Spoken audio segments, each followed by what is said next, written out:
اعوذ باللہ من الشیطان الرجیم بسم اللہ الرحمن الرحیم۔ السلام علیکم ناظرین کرام، امید کرتے ہیں خیر و عافیت کے ساتھ ہوں گے۔ سب سے پہلے آپ تمام ناظرین کرام کو شہادت حضرت ختیجۃ الکبریٰ سلام اللہ علیہا کی مناسبت سے تسلیت و تعزیت پیش کرتے ہیں۔ اس کے بعد آپ جانتے ہیں کہ ہم ہمیشہ سے کوشش کرتے ہیں نون والقلم کے پلیٹ فارم سے یہ جو مسائل ہیں، جو کوشش ہماری یہی ہوتی ہے کہ جو معارف اہل بیت وہ لے کر ہم آپ کی خدمت میں حاضر ہوتے رہیں۔ اور آج جو ہم موضوع لے کر آئے ہیں وہ بی بی سلام اللہ علیہ کے حوالے سے ہیں۔ بی بی وہ ہستی ہیں جنہوں نے اپنا سب کچھ اسلام کے لیے جو ہے وہ قربان کر دیا، اور ان کی جو منزلت ہے وہ حضرت فاطمہ زہرا سلام اللہ علیہ کے بعد کسی اور بیوی کی اتنی منزلت نہیں ہے، اتنی عظمت نہیں ہے۔ اور آج اسی سلسلے میں ہمارے ساتھ گفتگو کرنے کے لیے موجود ہیں حجت الاسلام والمسلمین سید عباس حسینی صاحب۔ السلام علیکم ورحمۃ اللہ وبرکاتہ۔ سوال یہ ہے کہ کیا اسلام میں عورت جو ہے وہ مرد کی نسبت ناقص سمجھا جاتا ہے؟ اس حوالے سے ہمارے ناظرین کو بتائیے گا اور اس پر تفصیلی گفتگو کیجیے گا۔ اعوذ باللہ من الشیطان الرجیم، بسم اللہ الرحمن الرحیم، وصلی اللہ علی سیدنا محمد وآلہ الطاہرین۔ سب سے پہلے آپ کا شکریہ کہ موقع فراہم کیا۔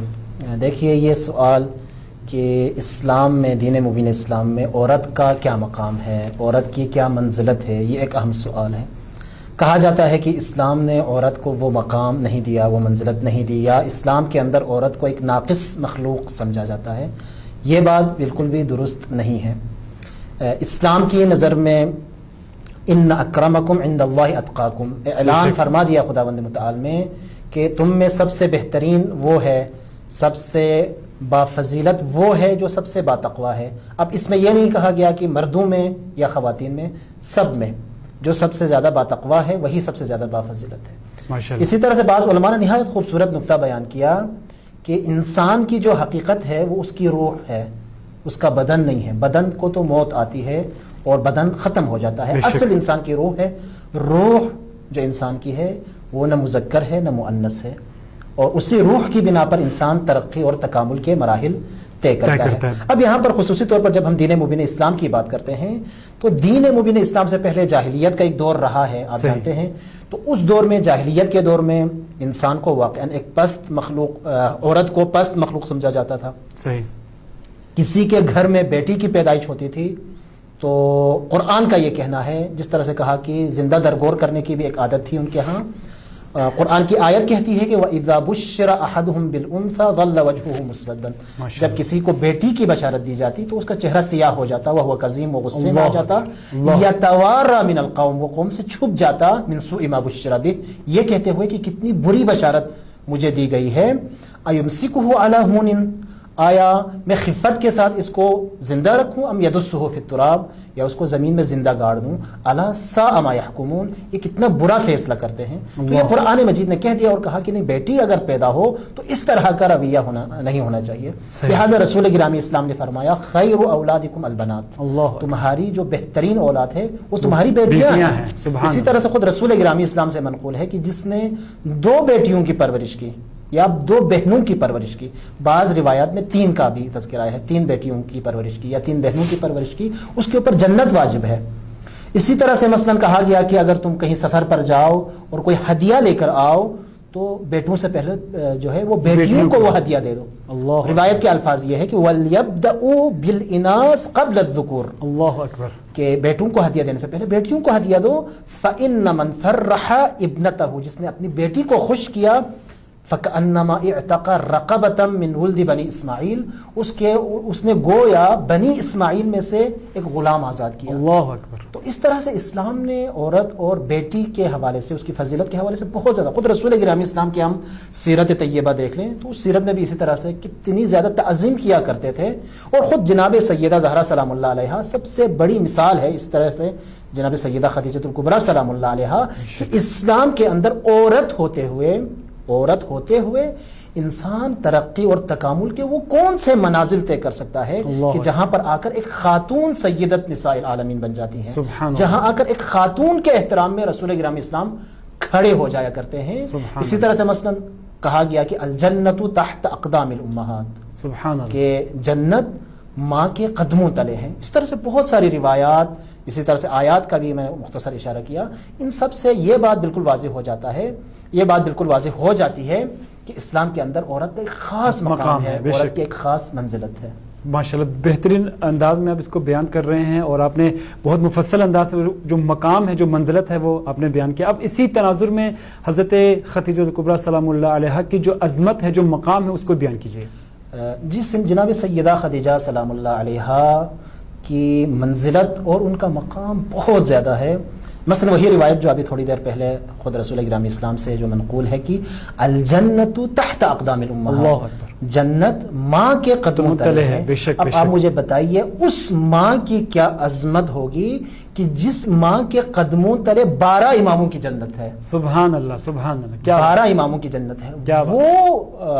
وہ ہستی کہ جن کے قدموں تلے سیدۃ نساء العالمین کی بھی جنت ہے. جناب سیدہ زہرا سلام اللہ علیہا کی بھی جنت جن کے قدموں تلے ہے. کیا بات ہے. وہ ماں کہ جن کے قدموں تلے امام حسن اور حسین کی بھی جنت ہیں، جو خود جنت کے جوانوں کے سردار ہیں. کیا بات. اب یہاں پر ممکن ہے کوئی اشکال کرے کہ جناب سیدہ خدیجہ 12 اماموں کی ماں تو نہیں ہے، زیادہ سے زیادہ آپ کہہ سکتے ہیں 11 اماموں کی ماں ہے. بالکل، یعنی امام جناب سیدہ زہرا کی ماں ہے اور جناب سیدہ زہرا آگے 11 اماموں کی ماں ہے. تو یہاں پر رہبر معظم انقلاب فرماتے ہیں نہیں، ہم یہ کہہ سکتے ہیں کہ جناب سیدہ خدیجہ 12 اماموں کی ماں ہے. کیوں؟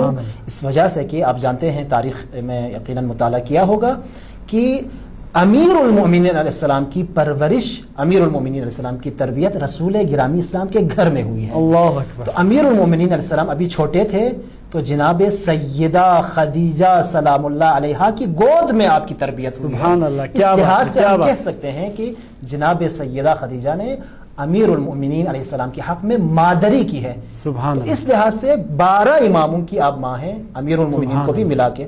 اسی طرح سے آپ دیکھیں کہ جناب سیدہ خدیجہ سلام اللہ علیہا کے بارے میں خود رسول گرامی اسلام نے فرمایا کہ بہشت کی بہترین عورتوں میں سے ایک جناب سیدہ خدیجہ. سبحان اللہ. کیا بات. یعنی زندگی میں ہی آپ کو جنت کی بشارت دی گئی ہے. سبحان اللہ. اسی طرح سے روایات میں آیا ہے کہ خداوند متعال نے بارہا متعدد جگہوں پر، متعدد مقامات پر، متعدد دفعہ جبرائیل امین کے ذریعے سے جناب سیدہ خدیجہ کو سلام بھیجا ہے. سبحان اللہ. اب اس سے بڑھ کر کوئی عظمت واقعاً تصور ہم نہیں کر سکتے.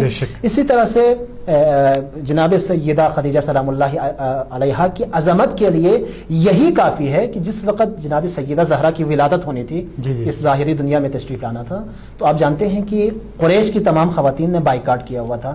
جب وہ وقت خاص آیا ہے تو جناب سیدہ خدیجہ نے محسوس کیا کہ 4 معظمہ خواتین تشریف لائی ہیں دایا بن کر. واہ واہ واہ. پوچھا گیا یہ کون ہے 4 معظمہ خواتین؟ تو کہا گیا کہ یہ جو 4 خواتین ہیں یہ جنت سے آئی ہیں اس وقت خاص میں جناب سیدہ خدیجہ کی مدد کرنے کے لیے.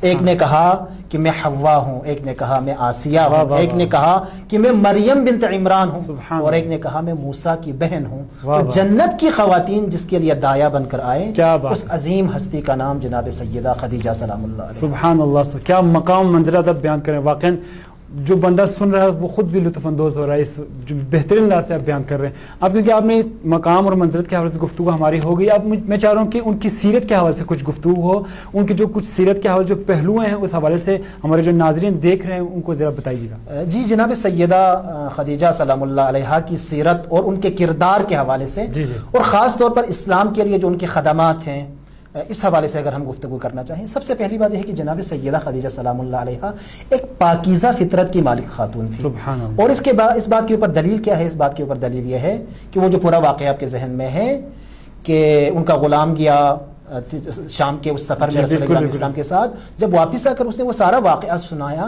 تو جناب سیدہ خدیجہ سلام اللہ علیہا چونکہ اس پاکیزہ فطرت کی حامل تھی لہٰذا فوراً متاثر ہوئیں، اور متاثر ہونے کے بعد رسول گرامی اسلام صلی اللہ علیہ وآلہ وسلم کو آپ نے وہ پیغام بھیجا، شادی والا پیغام بھیجا. اور اسی طرح سے جو رسول گرامی اسلام کی طرف سے مختلف جو دین کی باتیں جب آپ تک پہنچتی تھی، اسلام کی باتیں آپ تک پہنچتی تھی، تو آپ نے فوراً وہ ساری باتیں قبول کر لیں.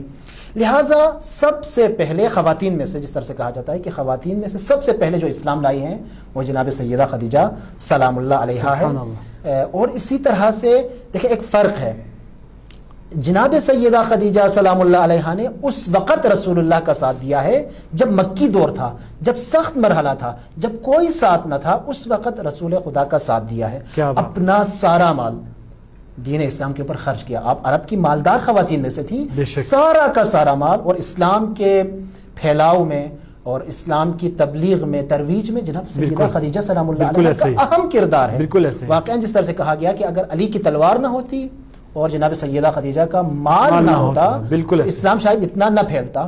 اور اسی طرح سے رسول گرامی اسلام جب غار حرا میں عبادت کے لیے جب تشریف لے جاتے تھے کئی دن، تو آپ جو ہے اس دشوار گزار راستے سے ہوتے ہوئے جناب رسول گرامی اسلام تک کھانا پہنچاتی ہیں، ضرورت کی ساری چیزیں پہنچاتی ہیں. اور جو حجاج کرام جا چکے ہیں دیکھا ہوگا انہوں نے کتنا مشکل راستہ ہے آج بھی، تو 1400 سال پہلے کا آپ خود تصور کیجئے. تو وہ مکی دور جو سخت ترین دور تھا جب کوئی نہ تھا، دیکھیں مدینے میں آ کر جب رسول گرامی اسلام کے پاس ایک دولت اسلامی اور ایک حکومت کی سربراہی تھی، اس وقت خاتون اول بن کر ہمارے الفاظ میں ساتھ دینا بہت آسان کام ہے. لیکن اس مکی دور میں جہاں پر ہر قسم کی سختیاں جھیلنی تھی، اذیتیں جھیلنی تھی، اس دور میں ساتھ دینا، شعب ابی طالب کی ان تمام مشکلات کو برداشت کرتے ہوئے ساتھ دینا، یہ جناب سیدہ خدیجہ سلام اللہ علیہا کا کمال. بہترین آپ بیان کر رہے ہیں، کیونکہ آپ نے سیرت اور کردار کے حوالے سے ہماری گفتگو جاری تھی، اور وہ سیرت اور کردار دیکھ کر ہی رسول خدا صلی اللہ علیہ وآلہ وسلم جو ایک تعلق ان سے پیدا ہوا، اس تعلق اور محبت کے بارے میں جو رسول کا حضرت خدیجہ سلام اللہ علیہا کے حوالے سے تھا وہ بیان کیجیے گا. جی رسول گرامی اسلام کو جناب سیدہ خدیجہ سلام اللہ علیہا سے ایک خاص عقیدت تھی، خاص محبت تھی، ان کا آپس میں خاص تعلق تھا. یہی وجہ ہے کہ ہم دیکھتے ہیں کہ جب تک جناب سیدہ خدیجہ سلام اللہ علیہا زندہ رہیں، رسول گرامی اسلام نے کوئی دوسری شادی نہیں کی. بے شک. اور جس سال میں جناب سیدہ خدیجہ سلام اللہ علیہا کی وفات ہوتی ہے اور جناب ابو طالب کی، تو اس سال کو عام الحزن قرار دیتے ہیں. بے شک. اور واقعاً ایک عجیب تعلق تھا.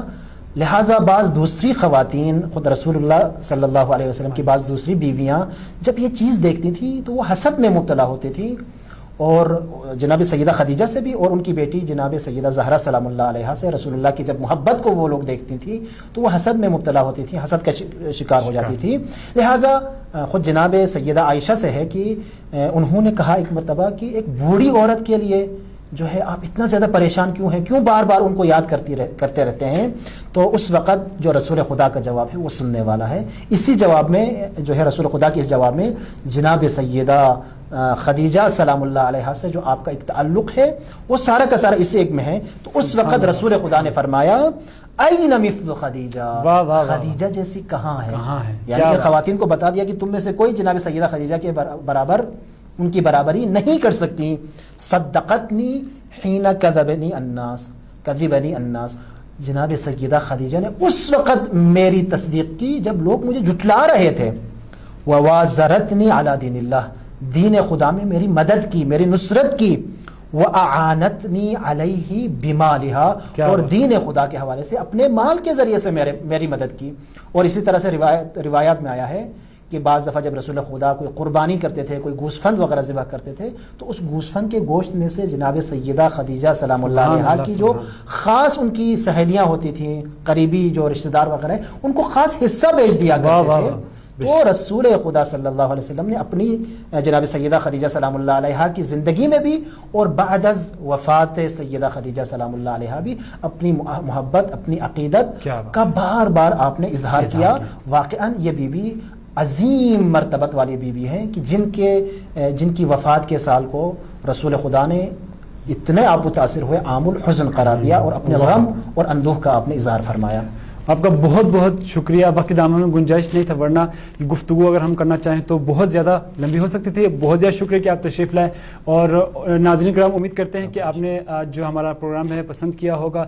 بہت بہترین انداز سے حضرت خدیجہ کبریٰ سلام اللہ علیہ کی جو سیرت ہے، جو کردار ہے، وہ عظمت ہے اور جو منزلت ہے اور جو مقام ہے، اس پر روشنی ڈالی. انشاءاللہ خداوند متعال سے دعا کرتے ہیں کہ ہماری جتنے بھی خواتین ہیں ان سب کو حضرت خدیجہ کبریٰ سلام اللہ علیہ کی سیرت، کردار اور جو گفتار ہے ان پر چلنے کی توفیق عطا فرمائے. انشاءاللہ کسی اور پروگرام سے دوبارہ آپ کی خدمت میں آئیں گے. اس وقت تک اپنے میزبان سید مشرف عباس مسیح کو اجازت دیجیے گا. السلام علیکم ورحمۃ اللہ وبرکاتہ.